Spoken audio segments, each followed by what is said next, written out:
Um, but it's for you then. Well, any chance on a new The Tears album? Maybe, yeah, maybe.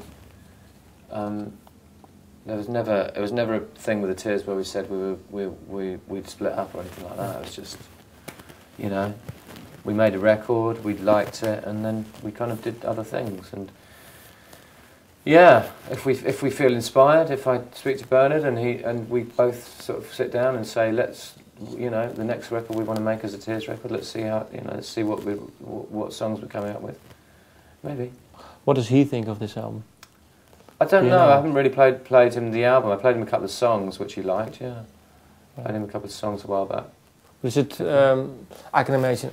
I'm not sure if it's true, but is it maybe for you? It's more.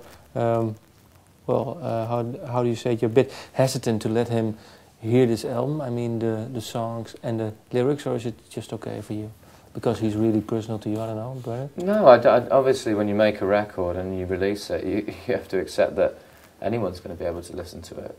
It's not, I don't have a problem with anyone listening to it, otherwise I would have kept it private and just played it to myself. No, but I mean, but I can imagine people who know you and they hear your songs, I think it's more intimate for you than people like me.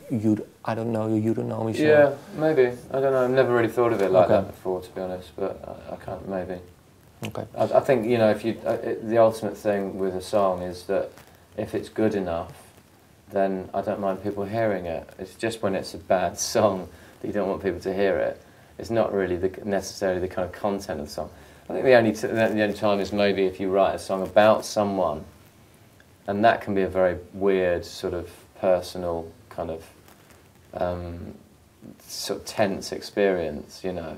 If you've written a song about someone and they're obviously listening to it as a, maybe not, they're not listening to it as a piece of music, they're listening to it just as a word sort of thing, you know. It's a kind of like, that's a weird experience, but.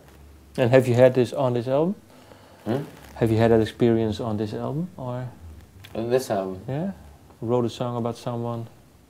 Well, a couple of bits and pieces, yeah. There's always songs about people. Okay.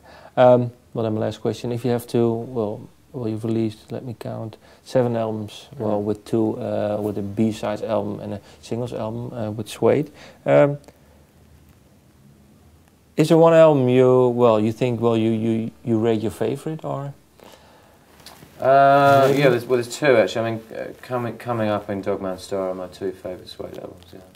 How come? Well, they are 94, 96. Was your? Yeah, I don't know. They're just very good records in very different ways, and you know, there were different bands with different lineups. But I think that they're, you know, coming up is a great little pop rock record, and Dogman Star is a kind of epic, grand, tortured record, and they're both kind of perfect in their own little way, so I'm proud of both those 2.